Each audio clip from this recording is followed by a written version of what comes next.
Welcome to NSAI, the National Standards Authority of Ireland. Just a little bit about the company. Our business is a company which we established back in 1999, so it's the last century.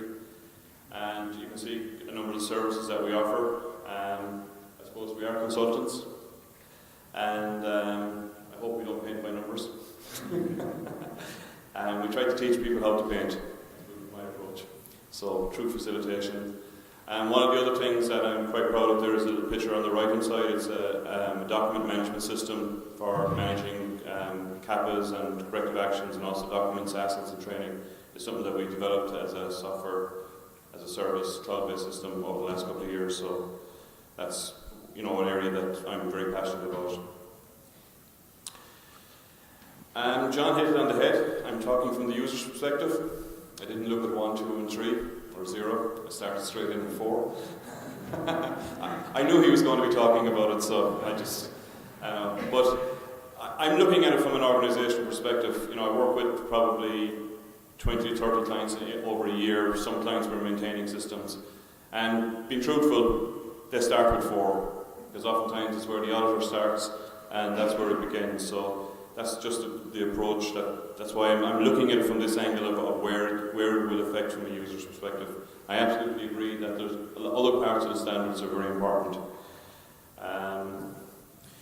So in terms of the context of the organisation, I think this is of great benefit going forward, and it bringing in the perspective of the external and the internal context for the organisation.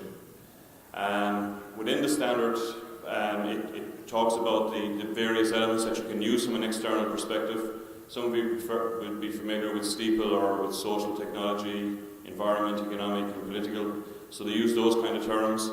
And in terms of internally within the organisation as well. And coming back to John's point earlier, vision is very important. For an organisation to understand their vision, their mission, why they're doing it, and to understand their values.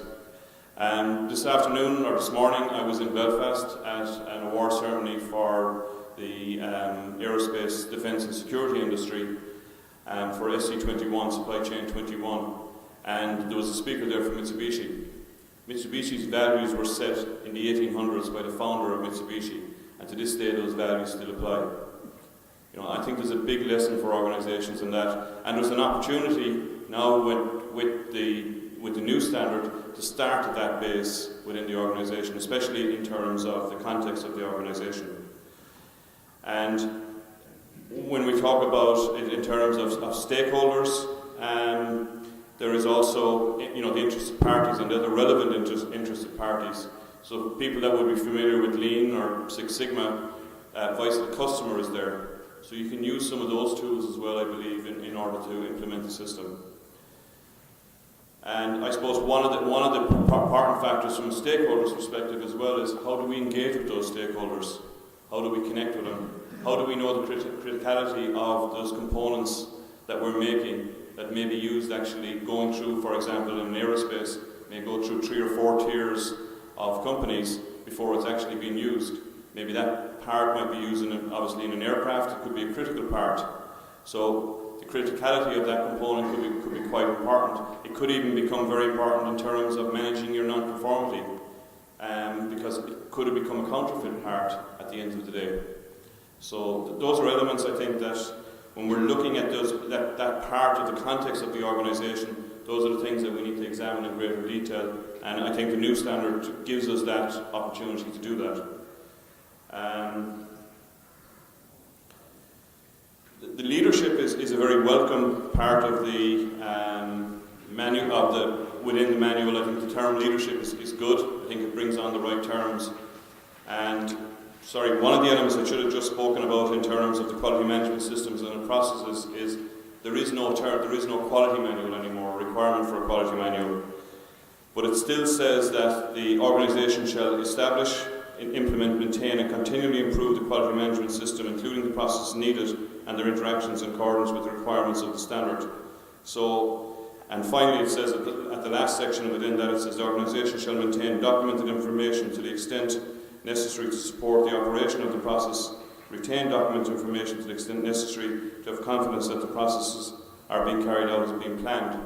So you still will have to define your process. So there's an element of a quality manual still required. I see a quality manual as a guide to your management system. So I believe that's what's coming from that element of it. In terms of leadership, I think it's very welcome. I think the terms are very welcome. I've done some work as well around the FQM model, and it probably was one of the weaknesses with the current standard was in order to get leadership, and in terms of using the term, bringing on the management of an organisation and describing them as leaders, I think is a very important element. When we look at a customer focus, to talk about the risks and opportunities that can affect the conformity of the product. Again, and that leads on to section number 6, which again talks about actions to address risk and opportunity. Now, there's a lot of elements within this, and I think this is probably one of the ones that's going to cause the most pain for a lot of organisations. How are we going to do that? And I just went back through the existing standard, and if you look at the existing standards in terms of where risk is already included, like in management review under 5.6, you're looking at analysing the changes that could affect the quality management system. That's managing risk, that's looking at risk. In terms of 6.2 in human resources, you have to ensure that you've got necessary competencies in place. So again, that's an effect of managing risk. In infrastructure, very similar. You've got the right equipment, you've got the right infrastructure in place. Obviously 7.2.2, as regards the review of requirements related to the product, is to determine the organisation's ability to fulfil those requirements. Within design, there's a number of elements there, but for example, under validation, but also under 7.3.7, it talks about evaluating the effects of change. And if you look at purchasing, probably the most important element in risk there is actually managing risk within, as regards the evaluation of suppliers and the selection of suppliers and monitoring those suppliers. And that's an element that's coming much stronger in the other related standards in terms of the ISO 13485 and in terms of AS9100 and the automotive standards in particular. Any of you that are at that level will know where evaluation of suppliers is coming. So that's certainly managing risk. In 7.5, obviously the whole production of services, or production and service provision, providing controlled conditions, having measurement and control of non-conformities, as I spoke about earlier. There are elements. Customer satisfaction has elements of risk management in it, as does internal audit, obviously. That's internal audits are a risk tool. And finally, 8.5.3, the old preventive action, which is disappearing, but that is risk management as well as part of risk. So I don't think we have to be as afraid of this risk-based approach or risk-based thinking as we would want to be, because a lot of the elements are already there and are probably already in quite a lot of your systems. So it's just taking that approach. And it's quite simply, looking at what are the threats and how they might occur. And where do they come from? And once you have that in place, then you figure out who's responsible for monitoring them, and you plan your controls within that. I think one of the elements probably within the standard is, I didn't raise it as part of the questions or the review period, but just looking at it over the last few days preparing for here is, it doesn't really address or doesn't specify enough about maybe the testing or exercising of those controls that are in place to ensure that they are actually effective, rather than actually waiting for something to happen. And whereas within the ISO 31000, they talk about exercising it at a higher level. I suppose one of the things for quality professionals and quality managers then is to look at, a lot of the risk elements have actually been moved out to departments over the last number of years in particular. I think as organisations have taken the process approach and taking on the responsibility for their own functions within the organisations, within a good quality management system, certainly. But from a quality management perspective, I think you're going to be, in the future, we're going to be looking at higher levels of risk. And then comes the next question, are you going to have access to the right information so that you can actually be involved in that process? because the risk is growing. It's actually, if you look at it from an organisation or context of the organisation, we now have to think in terms of financial risk as well as just risk in relation with the customer or risk in relation with the product. So it'll be interesting to see how that flows out in certain companies over the years and how it will be adapted.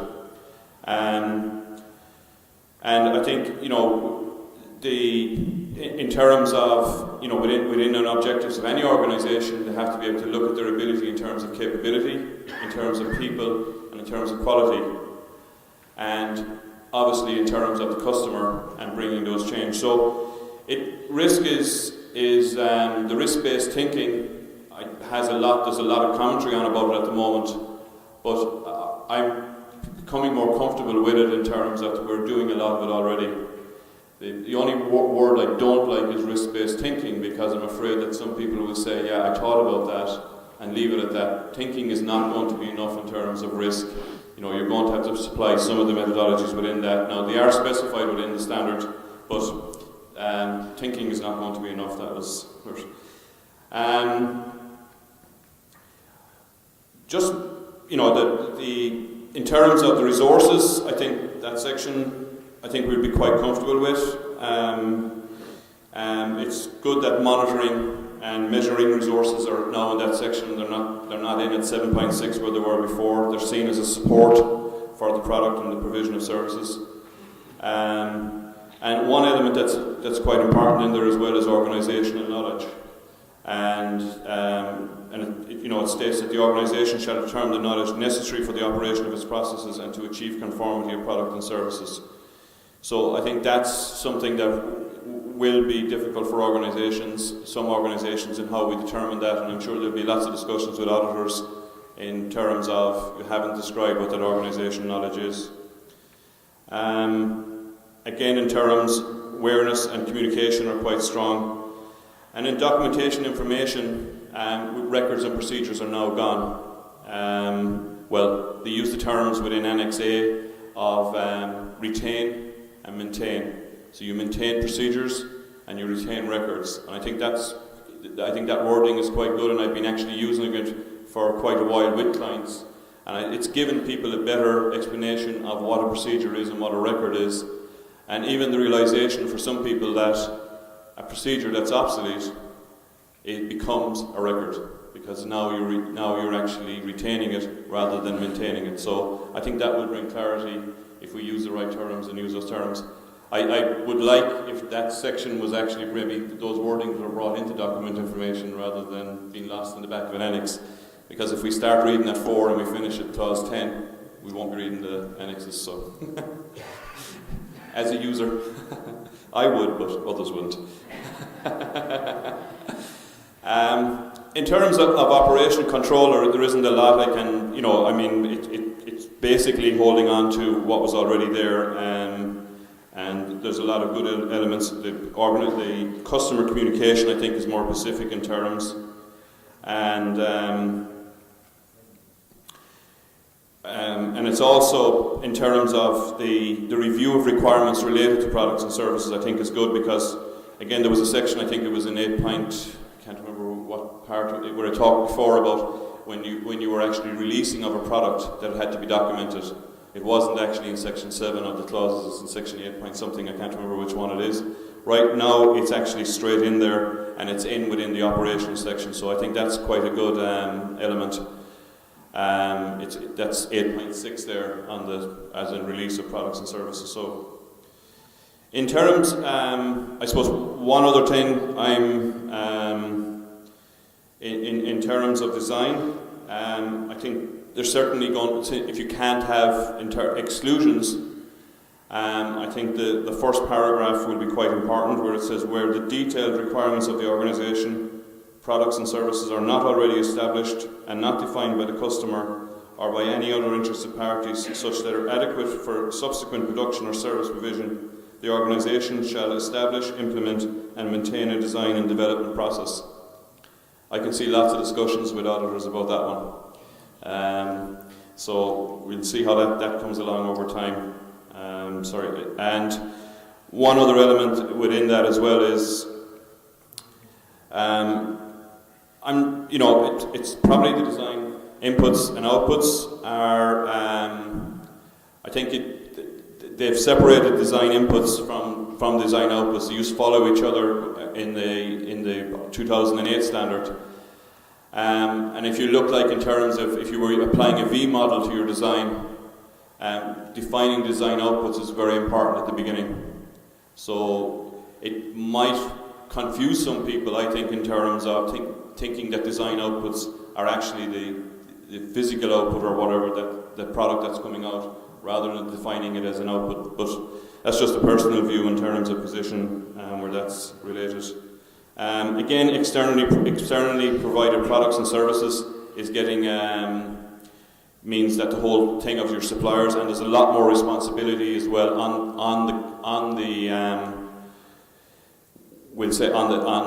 the company that's subcontracting out the work. There's a lot more responsibility there, and I think that's more defined, which I think is quite good. In terms of 8.5 and product production and service provisions, I don't like the word service being put in there. From being in a service organisation, I think it actually forces me to think an awful lot more about what I provide if I call it a product rather than a service. That's a personal opinion. But we'll work over that. It gives us something to discuss anyway. I won't leave it there when I'm painting by numbers with my clients. And when you look into section 9, I think it makes sense, because now we have monitoring, measurement, analysis. A lot of clause 8 in 2008 is together. It leads into internal audits and it leads into management review. I think there's a very natural cycle being brought in there. And in terms of improvement, again, it's quite good.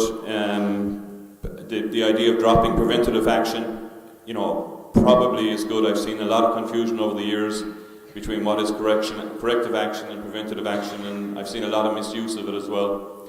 So I think that's it probably will give some clarity.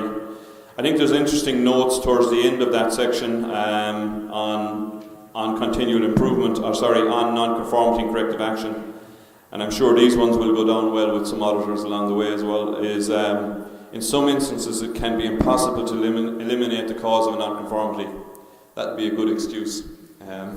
So I'd be bringing them to note 1 on page, whatever it is, 43. And, but it does say after that corrective action can reduce the likelihood of reoccurrence at an acceptable level, so we probably won't get away with it that much. That's basically my overview from a user's perspective, from 4 to 10. Not looking at the earlier ones or looking at the annexes, and thank you very much. Thank you.